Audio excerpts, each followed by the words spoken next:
kaya dengan keanekaragaman hayati. Hampir kurang lebih ada 30.000 spesies tanaman obat-obatan herbal yang ada di Indonesia saat ini. Dan saat ini baru kurang lebih nggak sampai 10% dari tanaman herbal tersebut belum diolah menjadi produk-produk jadi di herbal.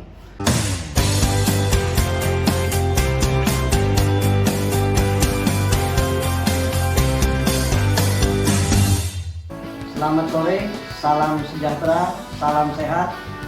Kami dari Klinik Puri Mutiara Cipete dengan ini ditemani oleh Pak Pramono dari Business Development PT Indo Farma Tbk.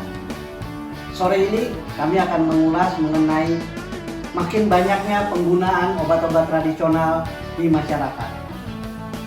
Selamat sore Pak Pramono. Selamat sore Dr. Ayo, terima kasih sudah diundang di podcast sore hari ini. Sangat senang sekali mudah-mudahan kita bisa berdiskusi lagi. Bagaimana menurut Pak Pramono mengenai sekarang berkembangnya makin banyak penggunaan obat-obat tradisional atau yang sering disebut jamu atau herbal, di mana industri-industri besar juga sudah mulai masuk membuat kemasan-kemasan yang berupa obat. Dari sisi Bapak, apa yang bisa Bapak cermati? Baik, terima kasih Dr. Ayo. Pertanyaannya sangat menarik dan bagus sekali. Jadi ada beberapa hal barangkali yang melatar belakangi dan mendasari kemudian Indo Farma melakukan pengembangan bisnis di obat-obatan herbal ini. Yang pertama tentu kita melihat bahwa sama-sama kita ketahui bahwa Indonesia sangat kaya dengan keanekaragaman hayati. Hampir kurang lebih ada 30.000 spesies tanaman obat-obatan herbal yang ada di Indonesia saat ini. Dan saat ini baru kurang lebih nggak sampai 10% dari tanaman herbal tersebut belum diolah menjadi produk-produk jadi di herbal. Sehingga kekayaan alam ini tentu menjadi sumber daya yang melimpah dan murah untuk dikembangkan menjadi produk-produk herbal. Mungkin kalau Dr. Ayo tahu bahwa dulu zaman penjajah semua orang pada datang ke Indonesia hanya untuk mencari rempah-rempah dan tanaman-tanaman spesifik tertentu yang bisa digunakan untuk obat-obatan maupun rempah-rempah khususnya untuk orang Belanda, Portugal dan sebagainya. Nah kemudian yang kedua, kita sama-sama tahu bahwa sekarang tren lifestyle, tren pengobatan orang masyarakat sekarang umumnya adalah kembali kepada alam.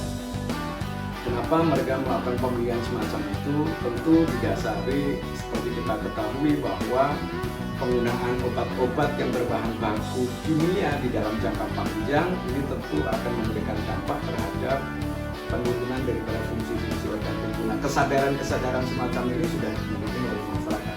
Campaign dari pemerintah, campaign juga dari media sosial dan sebagainya ini berpengaruh pada masyarakat sehingga masyarakat sudah semakin cerdas. Nah, pilihannya apa? Pilihannya adalah menggunakan produk-produk herbal yang mana di dalam penggunaan jangka panjangnya ini tidak berdampak secara merugikan bagi organ fungsi tubuh kita. Namun demikian, herbal kita sebagian besar masih dalam bentuk kategori jamu dan bentuk kategori herbal. Sementara sebetulnya dari pemerintah mengarahkan supaya produk-produk herbal ini juga diarahkan kepada pengembangan KUHP maupun fitofarmaka, sehingga produk herbal bisa digunakan secara luas, baik secara masyarakat langsung maupun juga oleh lembaga pelayanan kesehatan formal, sehingga dengan demikian masyarakat akan bisa mendapatkan jaminan secara kualitas, khasiat maupun secara keamanan.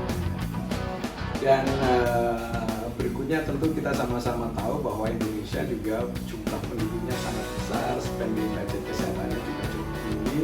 Ini juga menjadi sebuah market yang sangat baik buat Indo Farma, sehingga kita juga sangat serius, makanya kita melakukan beberapa kerjasama riset dengan perguruan tinggi maupun lembaga riset lainnya untuk mengembangkan produk-produk. Demikian dok. Masyarakat memang mulai mencermati penggunaan dari produk-produk lokal Indonesia ini, ya, terutama dari RT dan tumbuhan, Tapi bagaimana dengan pengujian? Kan orang sering bertanya nih, uji klinis atau pengujian laboratorium di industri-industri besar seperti ini. Baik, terima kasih dok. Jadi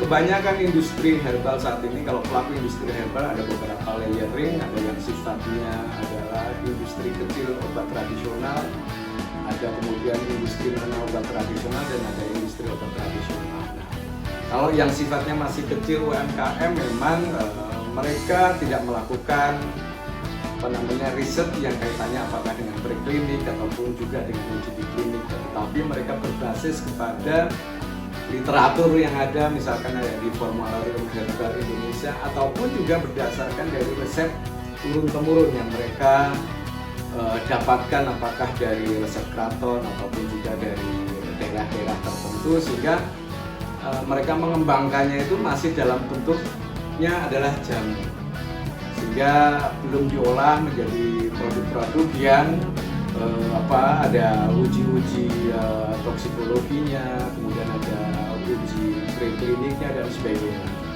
Nah, kalau industri yang sudah levelnya adalah IOT, industri obat tradisional, dalam rangka untuk menjamin keamanan, khasiat, mutu dan sebagainya, kami melakukan uji-uji secara laboratorium, apakah itu uji tentang mikrobiologinya, kemudian kita uji mengenai